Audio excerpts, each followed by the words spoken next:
जैसा कि हम सभी जानते हैं 2021 फिल्मी सितारों के लिए शादी वाला साल रहा है। कटरीना विकी की शादी हुई, वरुण नताशा की शादी हुई और असीम जी ने भी अपना नाम उस लिस्ट में दर्ज कर लिया।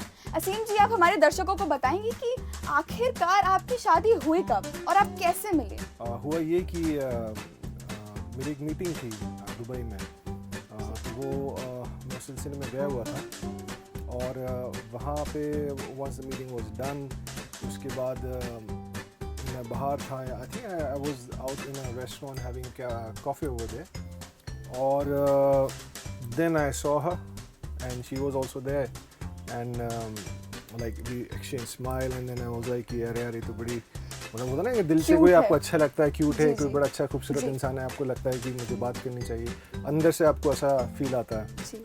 तो मैं गया, मैंने अपने आप को बताया, अपना इंट्रोडक्शन दिया, उनसे बात करी, फिर हमारी बातें हुई और बातें करते करते दिन बातें मुलाकातों में बदली, बातें मुलाकातों में बदली, मुलाकातें फिर आगे चली गई और फिर शादी हो गई। जी तो क्या आप कहना चाह रहे हैं कि ये पहली नज़र का प्यार था, उन्हें देखते साथ ही आपको प्यार हो गया? आई थिंक वो कहते हैं ना कि जोड़ी ऊपर वाला बनाता है। जी। तो मुझे लगता है कि कहीं ना कहीं जब आप किसी अपने हाउ टू से जब आप अपने जोड़े को, अपनी वाइफ को, फ्यूचर वाइफ को जब आप देखते हैं तो अंदर से आपको ऐसा कॉल आता है, you feel that this is the person where you want to talk to this person और you want to be next to this person.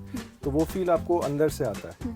So that is what has happened with me. So you got those vibes कि यही वो इंसान है जिसके साथ मैं अपनी आने वाली पूरी जिंदगी गुजार सकता हूँ, कुछ ऐसा concept. Exactly this is what happened and then very strange, you know, that time corona was happening, 2020 की बात है जब मैं मिला और पूरी दुनिया में लोग मर रहे हैं, पूरा एकदम everything is ending, the whole world is ending, that was the emotion of everyone at that time. और वो कहते हैं ना कि जब दुनिया जल रही है और उसके बीच में आपको प्यार दिखता है तो आप वो सारी आग के बीच पे से निकलते हुए जाते हैं कि नहीं, मुझे जाना है और मुझे जो मेरा प्यार है, I want to reach to my love. So this is what has happened. So I was like okay, you know, everything went well, सब कुछ अच्छा लगा। और मैंने घर वालों से बात करी कि ऐसी बात है, मैं जाना चाहता हूँ Russia and I want to get married. So they were very happy. Phone पे हमने एक दूसरे को सबको दिखाया। उसके बाद फिर मैं रशिया गया और फिर इवेंचुअली सारी चीज़ें वहाँ पे मैंने स्टार्ट की। तो ये इश्क नहीं है आसान, बस इतना समझ लीजिए एक आग का दरिया है और मम्मी पापा को मनाना है। क्योंकि आपने घर वालों की बात की तो मैं आपसे पूछना चाहूँगी कि क्योंकि हम एक ऐसे बैकग्राउंड से आते हैं जहाँ पर हमारी फैमिलीज, उनकी बहुत कंजर्वेटिव सोच होती है, दूसरा कास्ट तो बहुत दूर की बात, दूसरे रिलीजन में आपने जाके शादी की, तो ये कहीं ना कहीं आपके लिए बहुत ज़्यादा चैलेंजिंग नहीं था? आपने उनको मनाया कैसे एग्जैक्टली? I think मुझे लगता है कि western people are little bit more open minded than us in my opinion. और मनाने की ऐसी कोई बात ही नहीं आई। मुझे लगता है कि रजीना को जब मैं मिला और what she felt for me, it was so real and so pure कि हमें एक दूसरे को मनाने वाला ऐसे कोई क्या कहना चाहिए, ऐसा कोई मुद्दा ही नहीं आया कि हमें एक दूसरे को मनाना है। हाँ, चैलेंज ये था कि आप दो अलग अलग मुल्कों में हो, तो वो travelling was one thing which was a little tricky कि यार हर बार आपको you need to travel. So this was something which was challenging, but ठीक है, हर रिलेशनशिप में थोड़ी थोड़ी चैलेंजेस होते हैं, तो इस चैलेंज को मैंने अपने रिलेशनशिप में एक्सेप्ट किया। तो आपकी जब शादी हुई तो आपके परिवार में, रिश्तेदार में ऐसे भी तो लोग होंगे ना, अरे भाई किससे शादी कर ली, अरे हमारा कास्ट तो छोड़ ही दो, ये तो सरहदें पार कर दी इन्होंने, ऐसा? तो सी व्हाट हैज हैपेंड, जब मैं वहाँ आपको मैं थोड़ा विस्तार से बताता हूँ सो दैट आप सब लोगों को समझ में आए। हम लोग जब यहाँ शादी करते हैं तो आपने अक्सर देखा होगा कि हम लोग मंडप पे या स्टेज पे खड़े रहेंगे, ऐसे नमस्ते, लोग आएंगे, मिलेंगे, आपको फूल देंगे, that is what we do. हम लोग ऐसे ही करते हैं। वहाँ पे जब आपकी शादी होती है तो they will give you mic और वो आपसे कहेंगे कि आपके दिल में जो उस मोमेंट को लेके है आप उसको इजहार करिए। ये चीज़ बड़ी प्यारी है और ये मैंने कभी जाहिर सी बात है फेस ही नहीं करी थी। और ये मौका आया तो जब मैंने अपने दिल की बात कही तो मैंने उनको वही कहा, मैंने कहा कि ये एक बड़ा स्पेशल मोमेंट है। मुझे ऐसा लगता है कि दो इतने महान कंट्रीज़ के मिलने का ये एक तरीके से she is from Russia, I am from India, और हम दोनों जो मिल रहे हैं, ये जो मिलना है ये दो एक्सचेंज भी हैं, कल्चर के एक्सचेंज है, हमारे रीति रिवाज का एक्सचेंज है, एक्सचेंज ऑफ लव है, और सोच का एक्सचेंज है। और ऊपर वाला अगर बच्चे दे तो मैं समझता हूँ ये बच्चे आगे जाके एक ब्रिज होंगे दोनों मुल्कों की अच्छाइयों को अपने अंदर लेने का। रशिया से जो अच्छी रीति रिवाज, कल्चर, ट्रेडिशन है, इंडिया की जो कल्चर ट्रेडिशन है, ये सारे उनके अंदर आए, तो I think it's a very beautiful thing in my opinion. So आप बेसिकली, क्योंकि आपने सोच की बात की, तो आप मुस्लिम हैं and she must be Christian. She is actually she is half Jew and half Christian. Okay, sorry, Muslim. Okay. So आप लोगों के कल्चर्स एकदम डिफरेंट, वो वहाँ पे पली बड़ी, आप यहाँ पर पले बड़े, तो ऐसा कुछ आपने कॉमन देखा जो आप दोनों को लगा हो कि हाँ दैट्स द पॉइंट जो हम दोनों को कनेक्ट करता है एक दूसरे से? कॉमन पॉइंट मुझे उनमें तो जो लगा वो लगा कि मुझे उनमें एक हिंदुस्तानी दिखा। आपको उनमें एक हिंदुस्तानी दिखा? मुझे उनके अंदर में हिंदुस्तानी लगा, और मैंने ये बात उनको कही भी। मैंने बोला यार तुमसे बात करता हूँ तो मुझे ऐसा लगता है मैं किसी अपने वाले से ही बात कर रहा हूँ। अब जब मैं वहाँ रशिया गया और वहाँ जाके जब मैंने लोगों से मिला तो मुझे ऐसी ऐसी चीज़ें देखने को आई कि मैं बड़ा हैरत में पड़ गया। जो प्यार रशियंस को हिंदुस्तानियों को लेकर है वो बड़ा ही अलग लेवल का है, क्योंकि ये लोग की जनरेशन्स हमको देख के बड़ी हुई हैं। एज इन जो फिल्म हैं, जो उनके यहाँ का जो सोर्स ऑफ एंटरटेनमेंट रहा है वो हमेशा से बॉलीवुड की तरफ रहा है। उनको राज कपूर साहब के बारे में सब मालूम है, फिल्में, गाने सब मालूम है। दिलीप कुमार साहब, देव आनंद साहब, शाहरुख खान, अमिताभ बच्चन साहब, सब के बारे में, सारी फिल्मों के बारे में, सारी स्टोरीज उनको पता है। उन्होंने वो फिल्मों का कल्चर, वो हमारी फैमिली के अंदर में क्या हो रहा है, जो गाने और जो इमोशंस हैं, वो सारी चीज़ें कहीं ना कहीं उनके अंदर भी हैं। उनमें भी वही मतलब ऐसा लगा कि मैं अपने देश के अंदर ही आसपास में ही हूँ, ऐसे ही मेरी फीलिंग आई। एंड सरप्राइजिंगली कई उनके वर्ड्स भी हमारे हिंदी से काफ़ी रिजेंबल करते हैं। जैसे फॉर एग्जांपल अपन शक्कर कहते हैं, वो साखर कहते हैं। साखर। Okay. ये हमारे दर्शकों को नई चीज़ है सीखने के लिए, साखर। सो कई चीज़ें उनके शब्द हमारे शब्दों से बहुत मिलते हैं, जो कि बड़ा कॉमन फैक्टर है। और मोस्ट इम्पॉर्टेंटली जो हम बड़े बुजुर्गों का जो लिहाज करते हैं, जो तमीज़ है कि माँ बाप का ध्यान रखना, अपने से बड़ों की इज्जत करना, ये सिमिलर चीज़ उनमें भी। अच्छा, तो ये वाले कॉन्सेप्ट पे मैं आपसे एक बात पूछना चाहूँगी, क्योंकि हम बचपन से सुनते आए कि फॉरेन में बच्चे बड़े नहीं होते हैं, कि उन्हें घर से बाहर निकाल दिया जाता है। तो कहीं ना कहीं उनके मन में इतनी इज्जत, इतनी भावना, जैसे लोग बात करते हैं ना संस्कृति की, हम are India is famous for what, like our cultures, हमारी परवरिश, इन सब चीज़ों के लिए फेमस है। तो वहाँ के बच्चों में, क्योंकि रेजिना के मम्मी पापा भी होंगे, उनके और भी रिलेटिव्स होंगे, तो आपने क्या देखा कि वो कितना ज़्यादा अपने फैमिली से अटैच्ड हैं? ये आपने बहुत अच्छी बात बोली। होता क्या है कि जब हम बच्चों को कम उम्र में बाहर कर देते हैं या दूर कर देते हैं, नो डाउट वो इंडिपेंडेंट तो हो जाते हैं, लेकिन कहीं ना कहीं एक डिटैचमेंट आ जाता है, जो कि मैं समझता हूँ कि यही थोड़ी सी दूरी या थोड़ा सा अलग कर देता है माँ बाप से। ज़रूरी नहीं कि ऐसा होता ही है, पर कहीं ना कहीं ये थोड़ा सा रोल प्ले करता ही है। और रशियंस भले ही वो इंडिपेंडेंट हैं, नो डाउट सब इंडिपेंडेंट हैं, लेकिन कहीं ना कहीं वो अपने रूट्स को पकड़ के रखते हैं। वो अपने माँ बाप, बहन भाई, इन सब के साथ में लेके चलते हैं। तो वो चीज़ उनमें जो अपनी हिंदुस्तानी जो क्या कहना चाहिए, जो हमारी जो कल्चर है, वो सिमिलैरिटी उनमें है। अच्छा, तो ये कॉमन पॉइंट भी आपको, ये common we should hold on to our roots, yes, this is really very important. माँ बाप, घर परिवार, हमारा देश, हमें इन सब चीज़ों को कभी नहीं भूलना चाहिए। और एक बात पर मैं आपकी और गौर करना चाहूँगी, बीच में आपने कहा कि वो लोग राज कपूर की फिल्में और हमारे बॉलीवुड से काफ़ी ज़्यादा प्रेरित है। ये चीज़ बेहद ही खूबसूरत है कि हमारी बॉलीवुड इंडस्ट्री को इंटरनेशनली रिकॉग्निशन मिल रहा है। और क्योंकि आप भी एक बॉलीवुड कलाकार हैं, 2005 में इन्हें मोस्ट फोटोजेनिक फेस का अवार्ड भी मिला था। तो मैं आपसे जानना चाहूँगी कि आपका करियर कितना मज़ेदार रहा, क्योंकि बॉलीवुड लोग, दो चीज़ें लोगों के दिमाग में आती है बॉलीवुड को लेकर, या तो ये बहुत गंदी इंडस्ट्री है, या तो ये आपको बहुत एक ऊंचे मुकाम तक ले जाएगी। तो आपका क्या कहना है इस चीज़ के ऊपर? आई थिंक बॉलीवुड एक वो इंडस्ट्री है जो लोगों को जोड़ती है, और मैं समझता हूँ कि बॉलीवुड एक बहुत बड़ी पहचान भी है।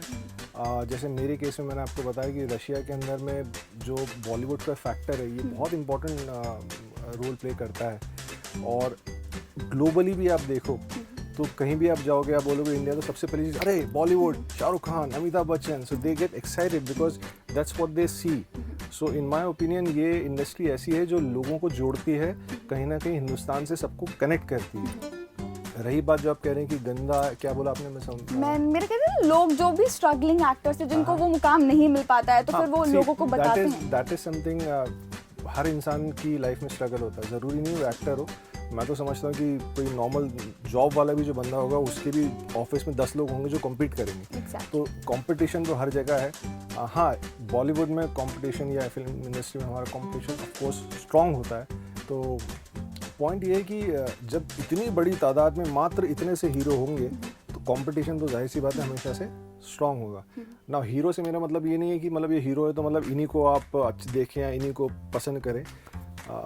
हर इंसान मतलब कैरेक्टर आर्टिस्ट या जो भी आप बोलें, हर कैरेक्टर अपने आप में हीरो ही है। बट मेरा पॉइंट ये है कहने का कि इन टोटालिटी जिसको मतलब हम इंस्टेंटली कनेक्ट हो जाते हैं जिन एक्टर्स से, तो वो गिनती के हैं। तो that's why there is a huge competition, that's what it is I think.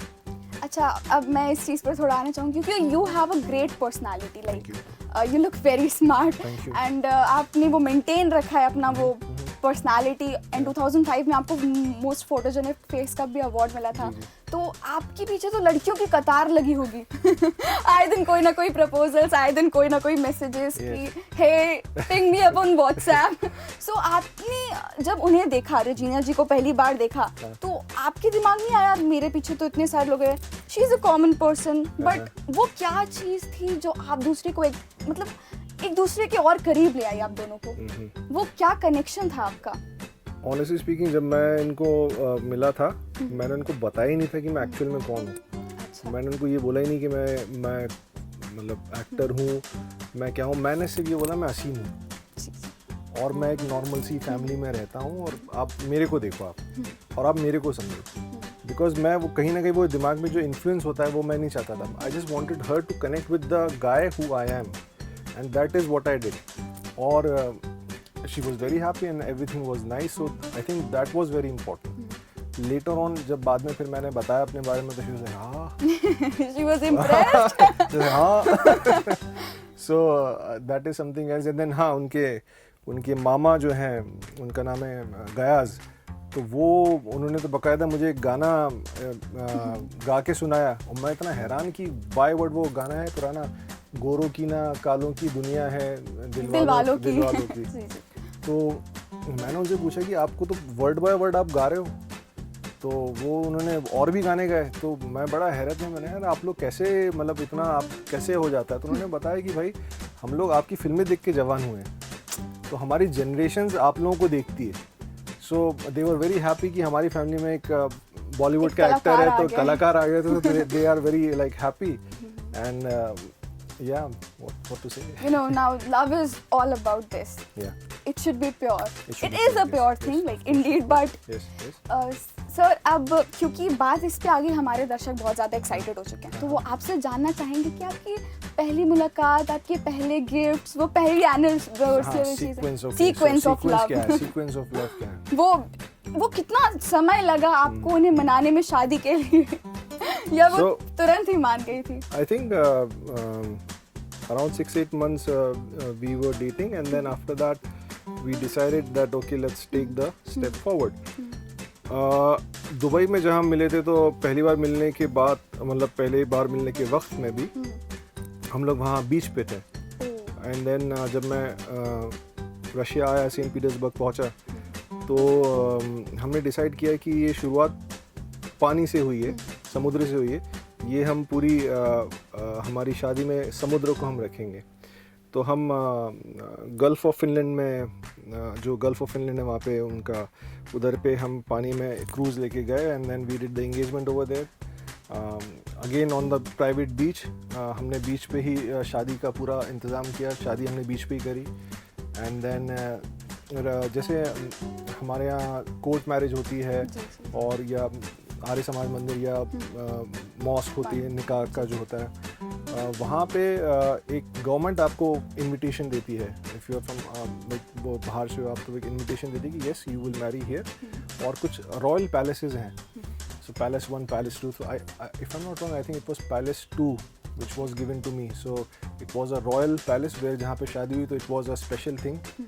और how to say, like उन लोगों का जो पूरा आर्किटेक्चर है, जो उन लोगों का पूरा डिज़ाइन है, that's beautiful. So it was a beautiful wedding and yeah that's what it is. And then the gift. So the gift what we did. So I kept on giving her the Indian perfumes. Because उनको मतलब वो कहते हैं यार इतनी jasmine और आपका lavender वो कहते हैं बड़ी प्यारी खुशबू है, तो उनको खुशबुओं से बड़ा प्यार है. तो मैं उनको जो इंडियन फ्रेगरेंस वाले जो परफ्यूम्स हैं तो मैं उनको देता हूँ, उनको बहुत पसंद आते हैं. क्योंकि अब इंडिया बीच में आ ही गया है, तो अब मैं आपसे पूछना चाहूँगी कि क्या आप उन्हें कभी इंडिया लेके आए हैं? 100% मुझे लाना है, मैं अभी तक नहीं ला पाया हूँ बिकॉज इन बिटवीन कुछ रिस्ट्रिक्शंस थे कोविड के, जिसमें इंटरनेशनल फ्लाइट्स बैन भी थी. पर उनको इंडिया के खाने उन्होंने बोला है कि यार मेरे को ये सारे जो पूरे घर वाले सब ने बोला है कि यार हमें कड़ी खाना है. कड़ी क्या होती है? तो मैंने बोला भैया कड़ी बड़ी शानदार चीज़ होती है. कड़ी आप खाओगे आप अपने से उंगली चाटोगे, पूरी के साथ खाओगे, मज़ा आ जाएगा आपको. और उनको मतलब वो कहते हैं यार ये इस जगह का खाना, ये बटर चिकन क्या है और इस जगह पे सब्जी क्या है. तो मैंने उनको समझाया कि हिंदुस्तान जो है वो हर हमारा जो स्टेट है उसकी खासियत, उसके खाने, उसकी स्पाइसेस हैं. आप दिल्ली में कुछ खाओगे तो भोपाल में आपको बिल्कुल कुछ अलग मिलेगा, भोपाल में कुछ खाओगे आपको साउथ में बिल्कुल अलग मिलेगा. तो ये इतनी खूबसूरती है, आपको हर जगह एक अलग अलग तरीके का आपको फ्लेवर मिलेगा जिससे आपको प्यार हो जाएगा. फिर आप बार बार इंडिया आओगे, आप कहोगे मुझे जैसे आपको उनसे प्यार हुआ. Yes yes. तो वो क्या चीज़ है उनके बारे में which you love the most? देखो ना हम अपने पार्टनर में देखते हैं. आई थिंक मुझे लगता है जितने भी एक्टर्स होते हैं ना ये बड़े सोच विचार वाले लोग होते हैं. काफी फिल्मी अंदाज के भी होते हैं, आपकी कहानी से पता चल रहा है. ये सोच विचार वाले होते हैं और अधिकतर जितने भी आर्ट से रिलेटेड लोग हैं ये गंभीर लोग होते हैं, ये सोचते बहुत हैं. इनका सारा जो थॉट प्रोसेस है वो यहाँ से होता है, यहाँ से नहीं होता है. तो ऐसे लोगों को समझने के लिए जो वाइफ होनी चाहिए, जैसा मेरा मानना है, वो भी ऐसी होनी चाहिए जो इनके इमोशनल स्टेट को समझे, जो इनको नर्चर करे so that they become better. क्योंकि आपका पार्टनर ही आपको बेटर बना सकता है. तो इन दैट वे इनकी सबसे अच्छी खूबी यही है कि ये she understands that what I need at that moment and that enhances me. So yeah this is one of our quality that she is very simple. आज तक मैंने उनके चेहरे पे गुस्सा ही नहीं देखा. मैं तो 1760 बार लिखा चुका हूँ ये क्या हो रहा है, ये क्या है, ये 1760 different kinds of mood swings, different kind of mood swing. ये क्या है, ये क्या है. So and she is always very calm, very composed. Now that's what you need ना, कि हम बहुत stressed हो, कभी आए घर से थक हार के आए, कोई हो, how was your day? हाँ yeah. And then one more thing that she makes amazing chai.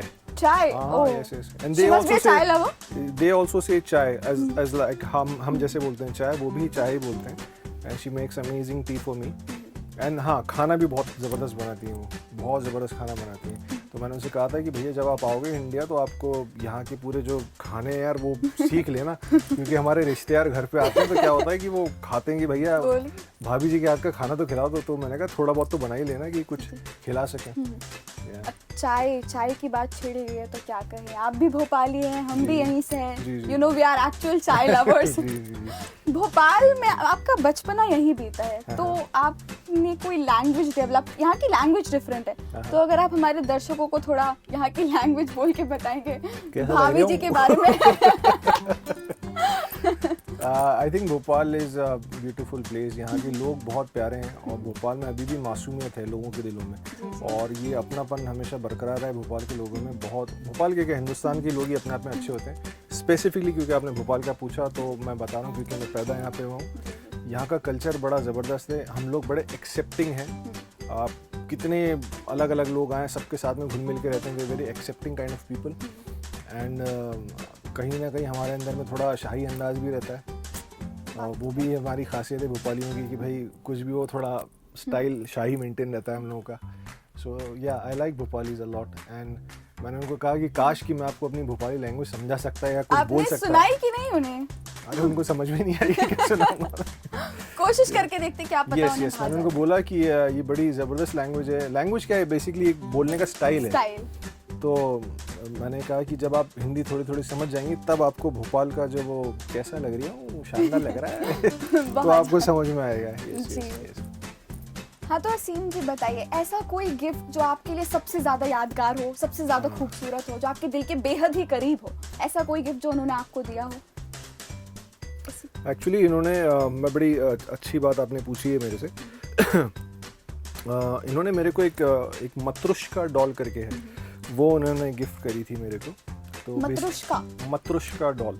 So basically ये जो डॉल है, ऐसी डॉल रहेगी, उसको आप खोलोगे, उसके अंदर से एक और डॉल बाहर आएगी, फिर आप उसको खोलोगे, उसमें से एक और बाहर आएगी, फिर आप उसको खोलोगे, ऐसे करते करते वो एंड में इतनी सी डॉल बचती है। तो वो जब मैंने पूरा वो खोला, मैंने देखा, मैंने यार बड़ी इंटरेस्टिंग, ये ऐसा क्या है, क्या मतलब ये क्या चक्कर है। तो उन्होंने कहा कि जिस तरीके से आप इस डॉल को समझ रहे हैं, जैसे इसमें लेयर्स हैं, वैसी ही एक औरत, बिकॉज डॉल, एक औरत के अंदर में भी बहुत लेयर्स होती हैं, कि अगर आपको किसी औरत के बारे में समझना है तो उसके दिल में भी बहुत सारी चीज़ें होती हैं, आपको एक एक चीज़ को समझना है। उसी तरीके से रशिया भी एक ऐसा देश है जिसको अगर आपको समझना है तो आपको एक एक लेयर्स के अंदर में उतरना पड़ेगा, तब जाके आप उसको समझेंगे। तो ये बड़ी सिंबॉलिक किस्म की डॉल है और बड़ी फेमस है। तो ये ऑफ कोर्स मेरे लिए काफ़ी यादगार गिफ्ट रहा। यस, वाकई काफ़ी खूबसूरत गिफ्ट दिया उन्होंने आपको। और असीम जी, क्योंकि आपने जितना भी उनका डिस्क्रिप्शन दिया उनसे, तो वो बेहद ही खूबसूरत लग रहा है। मैंने तो उन्हें देखा नहीं है, मगर वो प्रतीत हो रहे हैं मेरे मन को, वो वाइब्स आ रही हैं कि वो वाकई उनका मन कितना साफ है। जी जी। कि हमारे भारत के बाहर भी ऐसे लोग हैं जिनमें भारत के लिए बहुत प्यार कूट कूट के भरा है। तो ऐसी कोई बातें जो उनके अंदर है, जो आप लाना चाहेंगे अपने अंदर, उनसे सीखना चाहेंगे, ऐसी कुछ बातें? देखिए, मैंने एक चीज़ जो उन लोगों में समझी, और ये चीज़ रजीना के अंदर में भी आती है, वो ये है कि देखिए, इन लोगों ने वर्ल्ड वॉर 1, वर्ल्ड वॉर 2 इन लोगों ने झेला है, और जिसकी वजह से इनके अंदर में कुदरती जुझारूपन है, because they have seen the worse. और दोनों जो वॉर, जाहिर सी बात है, वॉर बड़ी ख़राब चीज़ है। वॉर होती है तो आपकी कंट्री पे इम्पैक्ट होता है, इकोनॉमी पे इम्पैक्ट होता है, लिविंग पे, सब चीज़ पे इम्पैक्ट पड़ता है। और दोनों इतने बड़े वॉर्स के बाद भी इन्होंने वापस से अपने आप को खड़ा किया, और वापस से रशिया कहाँ पर है, किस लेवल पे है।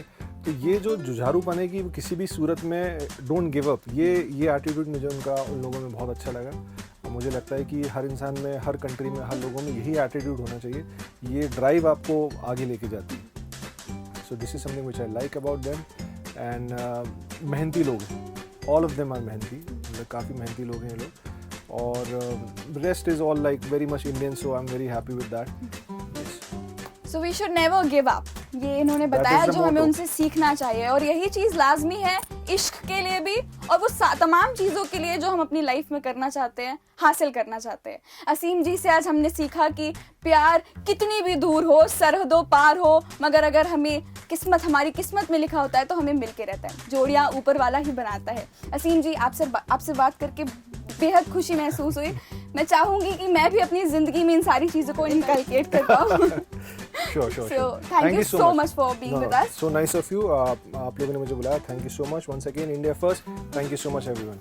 तो आज हमारे बीच थे असीम अली खान जी। इनसे हमने बेहद ही खूबसूरत बातें की है, और इन्हीं तरीके की गुफ्तगू के लिए बने रहिए इंडिया फर्स्ट के साथ। हमें कमेंट में अपनी राय ज़रूर बताइएगा, और चैनल को लाइक, शेयर, सब्सक्राइब ज़रूर करिएगा। धन्यवाद।